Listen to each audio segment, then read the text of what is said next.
एक बार की बात है। एक जंगल में एक परिवार रहता था। टूनी और उसके दो बच्चे। टूनी के दोनों बच्चे बहुत आलसी थे। दोनों दिन भर पड़े रहते थे और घर का सारा काम टूनी को करना पड़ता था, जिस कारण वो काफ़ी थक जाती थी। एक दिन टूनी सुबह सुबह उठ जाती है। अरे वाह। आज तो मेरी नींद काफ़ी जल्दी टूट गई। सुबह हो गई। अब मैं अपने दोनों बच्चों को उठाती हूँ। सोनू मोनू, दोनों उठो। तभी मोनू बोलता है।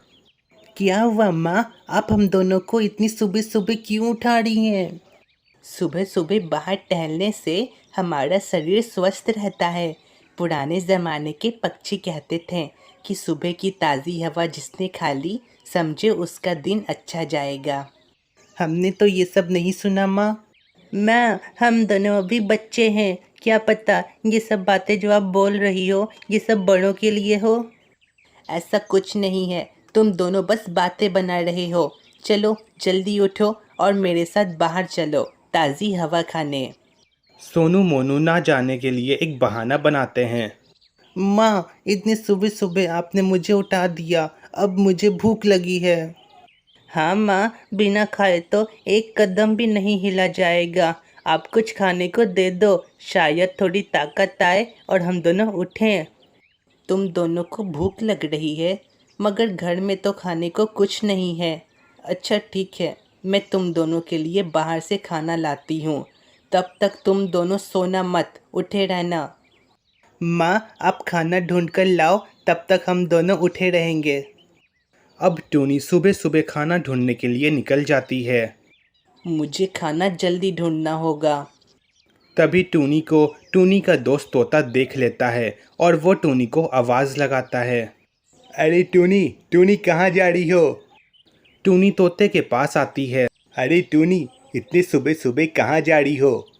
क्या बताऊं तोते भाई, मैंने अपने दोनों बच्चों को उठाया ताकि वो सुबह की ताज़ी हवा खा सके, मगर उन्होंने कहा कि उन्हें भूख लगी है, इसलिए मैं उन दोनों के लिए खाना ढूंढने निकली हूँ।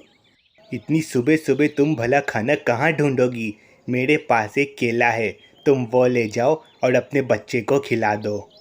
तुम्हारा शुक्रिया तोते भाई, मैं तुम्हारे ये केले जल्दी लौटा दूंगी। कोई बात नहीं टूनी।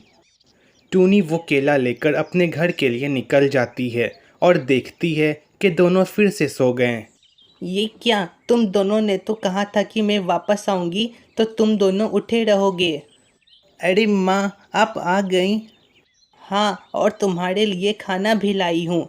जल्दी इसे खाओ और मेरे साथ चलो बाहर। जी ठीक है माँ। टूनी के दोनों बच्चे केला खाते हैं और दोनों केला खाने में बहुत देरी करते हैं। ये तुम दोनों क्या कर रहे हो? जल्दी जल्दी खाओ। हाँ माँ, हम दोनों बच्चे हैं तो बच्चे की तरह ना खाएंगे। अब दोनों केला खा लेते हैं। चलो, तुम दोनों ने केला खा लिया। अब हम तीनों बाहर चलेंगे और सुबह की ताज़ी हवा खाएंगे।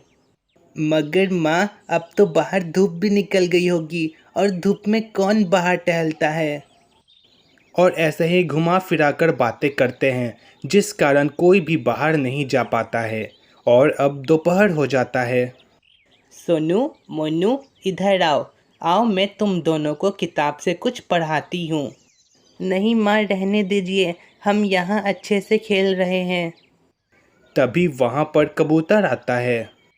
अरे कबूतर भाई, आप यहाँ? टूनी, दरअसल मैं बाहर जा रहा था तो मैंने सोचा कि सोनू मोनू को मैं अपने घर पर बुला लेता हूँ, ताकि जब तक मैं ना रहूँ ये दोनों मेरे बच्चे के साथ खेलते रहें। अच्छा ठीक है, मैं अभी उन दोनों को तुम्हारे यहाँ भेजती हूँ। सोनू मोनू, जल्दी से कबूतर अंकल के घर चले जाओ।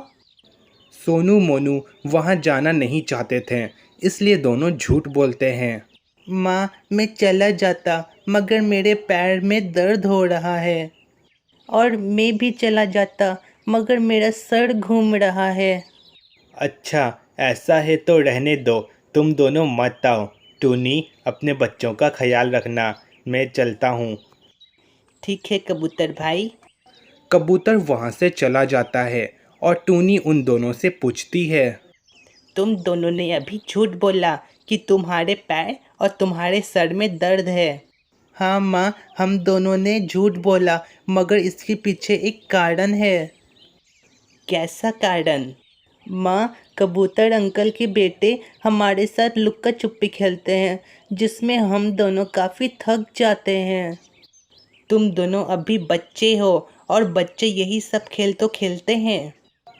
टूनी मन में सोचती है। इन दोनों का अब बस बहुत हुआ, अब मुझे कुछ करना होगा। बच्चों, तुम दोनों खेलो, मैं बाहर से आती हूँ। ठीक है माँ। टूनी वहाँ से तोते के पास आती है। हेलो टूनी, कैसी हो तुम? मैं ठीक हूँ तोते भाई। तोते भाई, मुझे आपकी मदद चाहिए। हाँ बोलो टूनी, कैसी मदद? टूनी सारी बात तोते को बताती है। अच्छा, तो तुम्हारे कहने का मतलब है कि तुम्हारे दोनों बच्चे बहुत आलसी हो गए हैं। हाँ तोते भाई, दिन भर घर में पड़े रहते हैं, किसी भी बच्चे के साथ नहीं खेलते हैं। मेरे पास एक आइडिया है। कैसा आइडिया? तोता अपना आइडिया टूनी को बताता है। ये आइडिया तो बहुत अच्छा लग रहा है, मैं तैयार हूँ। अब तोता और टूनी दोनों घर आते हैं और सोनू मोनू देखते हैं कि उनकी माँ की आंखों पर काला चश्मा लगा होता है। वो कुछ समझ नहीं पाते हैं। माँ, ये आपको क्या हो गया? आपने काला चश्मा क्यों पहना है?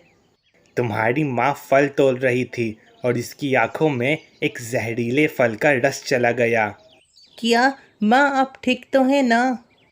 मैं ठीक हूँ बच्चों, बस मुझे कुछ दिख नहीं रहा है। शायद अब मैं कभी नहीं देख पाऊँगी। नहीं माँ, ऐसा नहीं हो सकता। देखो, अब तुम दोनों को ही अपनी माँ का ख्याल रखना होगा, क्योंकि तुम्हारी माँ कुछ देख नहीं सकती। ऐसा बोलकर तोता वहाँ से चला जाता है। अब टूनी के दोनों बच्चों को समझ आएगा। यहाँ पर हम समझ सकते हैं कि टूनी आँख खराब होने का नाटक कर रही होती है। माँ, क्या आपको कुछ भी नहीं दिख रहा है? नहीं मोनू बेटा, मुझे कुछ भी नहीं दिख रहा है। आप आराम कीजिए माँ, हम दोनों दूसरे रूम में जाते हैं। सोनू मोनू दूसरे रूम में आ जाते हैं। मोनू, माँ की आंखें खराब हो गई हैं, अब हमें खाना कौन देगा? हम दोनों तो खाना ढूंढना भी नहीं जानते हैं। तुम फिक्र मत करो सोनू, हम दोनों माँ की आंखें ठीक हो जाने तक कुछ भी नहीं खाएंगे। हाँ मोनू, ये ठीक रहेगा। दोनों थे तो बच्चे ही, इसलिए दोनों डिसाइड करते हैं कि दोनों टूनी की आंखें ठीक हो जाने तक कुछ भी नहीं खाएंगे। और अब दोपहर हो जाता है और सोनू मोनू को भूख लगना शुरू हो जाता है। सोनू, मुझे बहुत भूख लग रही है, चलो माँ से पूछते हैं कि घर में कुछ खाने को है या नहीं। भूख तो मुझे भी लग रही है, चलो माँ के पास। दोनों टूनी के पास आते हैं। माँ, हम दोनों को भूख लग रही है, कुछ खाने को दो ना। मुझे माफ़ कर दो बच्चों, मगर घर में खाने को कुछ भी नहीं है और मुझे कुछ दिख भी नहीं रहा है कि मैं तुम दोनों के लिए खाना ले आऊँ। मगर माँ, अब हम क्या खाएं? अब तुम दोनों को ही खाना ढूंढना होगा। मगर माँ, हमें तो खाना ढूंढना आता ही नहीं है। तुम दोनों बाहर जाओ और जो भी फल दिखे उसे ले आओ। ठीक है माँ, हम दोनों जाते हैं। सोनू मोनू दोनों खाना ढूंढने के लिए निकल जाते हैं। दोनों बहुत ढूंढते हैं, मगर उन दोनों को कुछ भी नहीं मिलता है। दोनों थक हार कर एक पेड़ पर बैठ जाते हैं। हम दोनों इतनी देर से खाना ढूंढ रहे हैं और अभी तक हमें एक भी फल नहीं मिला। मेरी भूख बढ़ती ही जा रही है। तभी सोनू को एक फल दिखता है। मुन्नू, अपने पीछे देखो, वहाँ पर एक फल है। मोनू पीछे देखता है। ऊपर वाले का लाख लाख शुक्र है कि हमें फल मिल गया। चलो इसे घर लेकर चलते हैं। दोनों वो फल लेकर अपने घर आ जाते हैं। माँ माँ देखो, हम दोनों फल ले आए। हाँ माँ, जल्दी से इसे काटो। तुम दोनों फल लेकर आ गए, किस तरह का फल है? माँ, ये फल लाल रंग का है। मैं रंग नहीं पूछ रही हूँ, मैं पूछ रही हूँ कि कौन सा फल है। जंगल में कई सारे फल होते हैं, जिनमें से कुछ जहरीली होती है।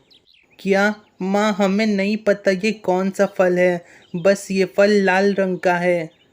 माँ बताओ ना, इसे खा लें, मुझे बहुत भूख लगी है।